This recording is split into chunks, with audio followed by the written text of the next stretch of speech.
남원장 수임시 순창 국회의원 박기승입니다. 이재명 정부 첫 번째 법무부 장관으로 지명되신 것을 축하드립니다. 저도 이재명 대통령 후보자와 함께 사법위원회에서 함께 공부했던 사람으로서 그 누구보다 기쁘게 생각합니다. 당시 그 노동법 학회 활동도 하셨고 60항쟁 시위에도 참여했고 또 노무현 변호사를 초청해 강연을 들었던 기억도 생각합니다. 그래도 당시 공무원 신분이었는데 그래도 공적 마음이 있어 행동으로 나섰던 기억이 생생합니다. 이재명 대통령도 또 판검사로 임명될 만한 충분한 성적이었지만 인권 변호사의 길을 결심하고 그 길을 갔던 기억도 있습니다. 후보님은 정치인 중 그 누구보다 이재명 대통령과 가장 오랜 시간 알아왔고 또 가장 어려울 때 옆을 지킨 것으로 알고 있습니다. 이재명 대통령의 철학을 누구보다 가장 잘 아시는 분 아닌가 싶습니다. 혹시 과거에 이재명 대통령에게 쓴소리 하신 적도 있습니까? 뭐 굳이 쓴소리라기보다도 네네. 다른 견해들을 자주 전했습니다. 네. 뭐 언론 기사에 나올 때도 비판적인 기사를 뭐 도지사나 또는 당 대표에게 전달하기 쉽지 않지 않습니까? 그렇습니다. 필요할 만한 또 참고할 만한 비판적인 기사가 나면 보내드리기도 하고 네. 또 당 대표 하실 때 당의 다수견과 또 다른 의견들이 있을 때 네. 또 제가 생각하기에는 그 다른 의견들이 합리적이라고 판단했을 때는 또 이러이러한 의견도 있습니다라는 걸 뭐 자주 전했습니다. 네.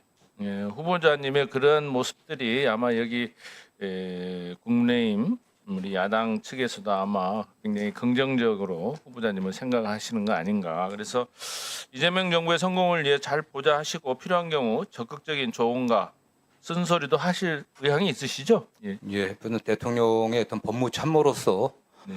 가장 중요한 기준은 국민을 위하는 길이라고 저는 생각합니다. 그런 면에서 법치 행정이 이루어지고 또 민족인 행정이 이루어질 수 있도록 최선을 다하겠습니다. 네.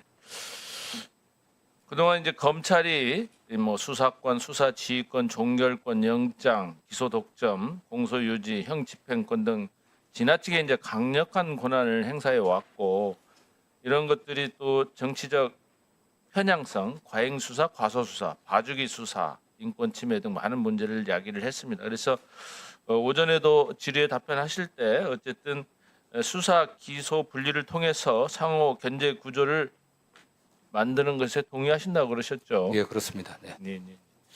그건 뭐 어쨌든 뭐 세세한 부분은 아마 입법 사항이 되는 부분들이어서 앞으로 뭐 국회에서도 같이 협조해서 잘 해나가길 기대합니다. 또 한 가지는 이제 검찰의 직접 수사권도 문제지만 사실은 가장 기소권 남용에 대한 사법 통제도 사실 필요합니다. 과거뿐만 아니라 현재도 그 뭐 보복 기소한다든지 표적 기소한다든지 중복 기소 등으로 인권 침해, 법치주의를 훼손한 사례들이 많이 있었습니다. 특히 검찰의 쪼개기 기소 사례도 많습니다.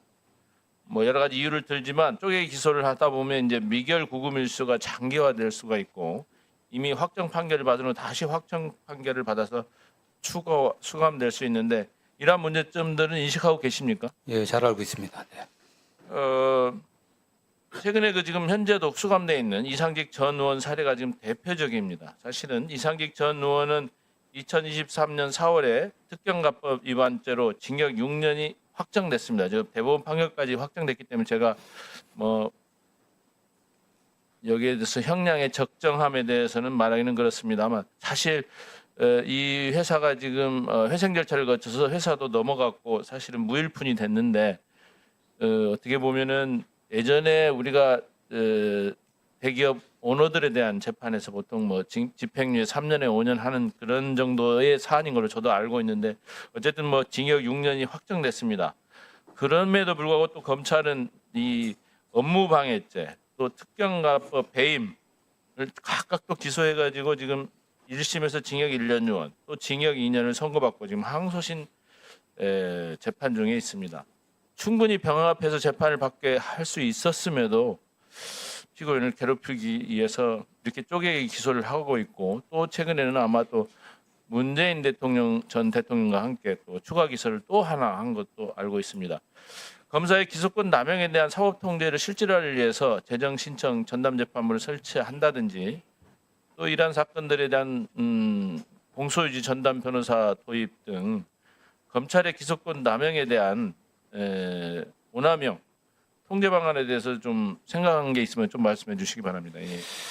중요한 게 수사 기소가 한 기관에 독점되어 있기 때문에 일어난 현상이라고 생각합니다. 네. 수사 기소가 분리되어 있다고 하면 이게 불가능할 거로 좀 보고요. 특히 기소함에 있어서 의원님이 말씀하신 것처럼 되게 구속 기간이 6개월 정도 되니까 네. 6개월 정도 복잡한 사건 같은 경우 6개월이 도과하게 되면 풀어져 석방해야 되는데 그걸 방지하기 위해서 다른 건을 또 영장 청구하고 또는 또 법원에 또 별건을 나눠서 기소해 갖고 또 구속기간을 연장하고 이건 피고인의 이익을 위해서 굉장히 잘못된 거죠. 병합해서 처리한다고 하면은 또 여러 가지 감경 요소가 있음에도 불구하고 그렇지 않은 사례들이 있는데 이건 저는 다른 것보다도 수사 기소를 분명히 확실하게 하고 기소청이 관련 사건이 있을 때는 좀 모아갖고 또 기소할 수 있게 내부적으로 잘 그런 규정들을 만들어야 될 것 같습니다. 네. 네, 많은 기대를 해보겠습니다. 그리고 최근에 이재명 대통령은 광주 시민 전남도민 타운홀 미팅에서 개인적으로 공감하신다면 사법시험 부활에 대해서 검토해보라는 지시를 한 바 있습니다. 현재 로스쿨 제도 운영과 저도 사법시험을 좀 부활해서 로스쿨 나오지 않은 사람도 법조인이 될 수 있는 그런 길을 좀 터줬으면 좋겠는데 후보자님의 생각은 좀 어떠십니까?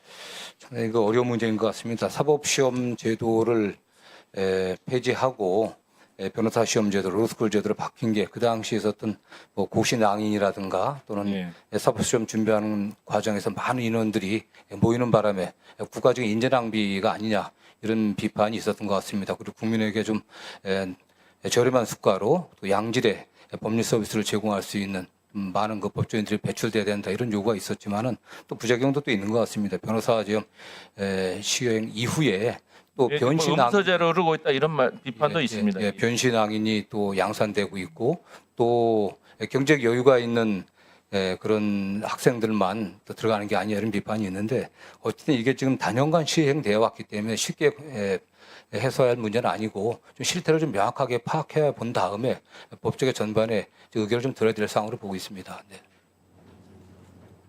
예, 수고하셨습니다. 다음은 박지원